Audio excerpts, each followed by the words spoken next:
Lorsque j'étais étudiant, j'étais convaincu que si je parvenais à obtenir un emploi, je pourrais enfin en découdre avec le problème du manque et de la pauvreté dans ma vie.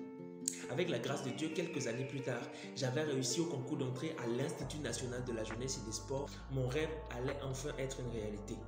Des années après, je suis sorti conseiller principal de jeunesse et animation, cadre de catégorie A2 de la fonction publique. Mais curieusement, après ma sortie de cette école, la situation n'avait pas réellement changé. Malgré le salaire que j'avais, je continuais à avoir de sérieux problèmes d'argent. Je continuais à essayer de joindre les deux bouts. En examinant cette situation, pour moi, c'était clair. Le salaire était trop petit. Il fallait qu'on nous augmente les salaires ou alors qu'on nous accorde beaucoup plus d'avantages. Et chose qui était vraiment difficile, j'ai dû me tourner sur les réseaux sociaux, commencer à apprendre sur YouTube auprès de certains coachs des techniques pour créer des ressources parce que je m'étais dit, si j'ai beaucoup plus de ressources, enfin je pourrais régler tous mes problèmes. Quelques temps après, j'avais lancé des projets en agriculture, lancé des projets en élevage et ces projets avaient considérablement augmenté mon revenu à la fin du mois. Mais une autre chose encore plus curieuse, c'est que malgré cette augmentation de revenus, mes problèmes ne s'étaient pas arrêtés. Mes charges s'étaient augmentées, mes besoins avaient augmenté et je me retrouvais toujours dans une situation dans laquelle je devais toujours essayer de joindre les deux bouts. Parfois essayer de prêter de l'argent pour gérer certaines choses. Quel était le constat? L'augmentation de mon salaire, l'augmentation de mes gains n'avait pas changé la situation. Et je ne réalisais pas qu'il y avait une vérité cachée derrière cela. C'est lorsque j'ai lu ce livre de Ricardo Kanyama qui m'a été envoyé par une amie étudiante en Chine que je me suis rendu compte en réalité que gagner beaucoup d'argent est une très bonne chose. Augmenter son revenu est une très bonne chose. Mais gérer ses revenus est aussi une chose tout aussi importante.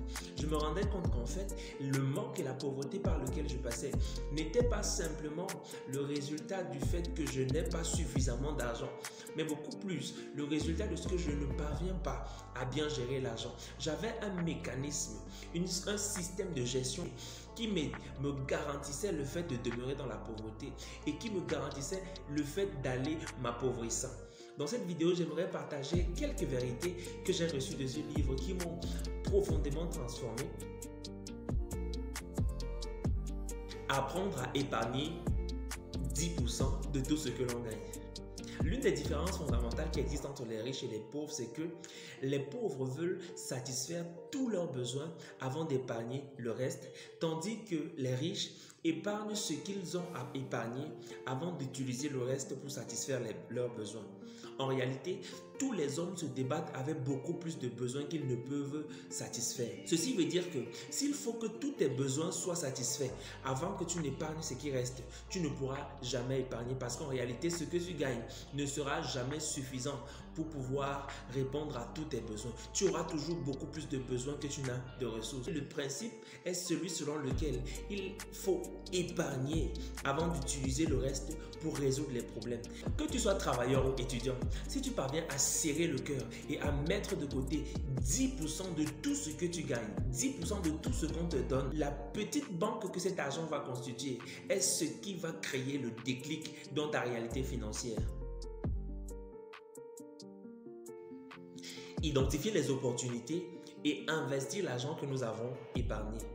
En réalité, les 10% que nous gardons à tous les coups ne pourront jamais nous rendre riches, à moins que nous ne trouvions un moyen de les introduire dans une activité qui peut les multiplier. Dans le cas de mon histoire, lorsque j'ai pu épargner un certain montant, j'ai lancé un tout petit poulailler avec 50 sujets et les bénéfices que j'ai pu engranger de cette activité, je les ai réintroduits à l'intérieur du même projet. Quelques mois après, j'avais 150 sujets. Quelques mois après encore, j'avais 350 sujets et c'est ainsi que l'activité commençait à augmenter et que les bénéfices également commençaient à augmenter. Tu ne pourras pas bénéficier de l'argent que tu as épargné à moins que, en regardant à ton environnement, tu n'identifies un bon projet dans lequel tu peux investir ton argent et le laisser se multiplier pendant que tu es occupé à autre chose. Planifier intentionnellement ses dépenses. Il est question d'établir à l'avance des chapitres de dépenses et d'allouer à chacun de ces chapitres un montant en fonction de l'argent que nous avons. Ça veut dire que si je gagne 10 € par mois, il est question pour moi à l'avance d'avoir un petit bout de papier sur lequel j'établis des chapitres. Dépenses pour la nutrition, dépenses pour le déplacement, dépenses pour le téléphone. Et fonction de l'argent que j'ai, j'affecte à chaque rubrique un montant particulier pour ne pas dépasser, pour ne pas me retrouver en train de dépenser plus que je ne gagne, c'est-à-dire en train de m'endetter.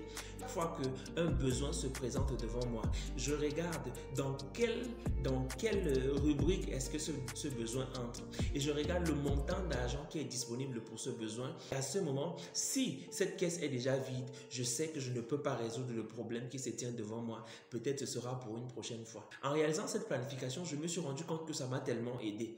J'avais l'habitude de dépenser beaucoup d'argent. Et lorsque mon épouse pouvait me demander qu'est-ce que tu as fait de tel argent que tu avais, je ne parvenais pas à lui expliquer clairement ce que j'ai fait de cet argent.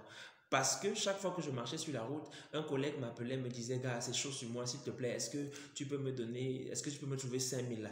Je lui donnais 5 000. Quelqu'un me voit en route, vraiment, l'enfant est malade, il a mal au pied, est-ce que tu peux me donner 2 000? Je lui donnais 2 000. À la fin, je me retrouvais en train de dépenser de l'argent que je n'ai pas. Pourquoi? Parce que quelques temps après, quand il faudra me déplacer, je vais me retrouver en train de prêter l'argent chez une autre personne pour pouvoir accomplir cette tâche en lui promettant de lui rembourser le mois prochain.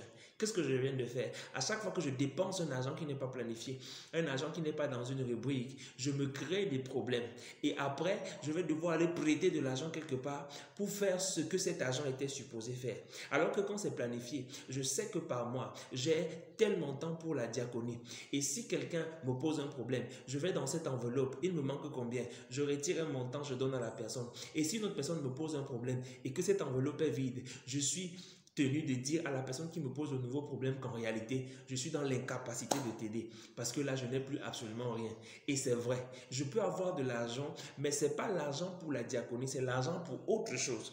Donc, l'argent de la diaconie est fini et je ne suis pas en train de mentir quand je dis à la personne en face de moi qu'en réalité, je n'ai absolument rien. Voilà un peu ce que j'ai eu à cœur de partager avec toi dans le cadre de cette vidéo. N'oublie pas de me dire dans le chat de cette vidéo ce que tu penses de ces 3 stratégies que je viens de te partager et laquelle te marque le plus.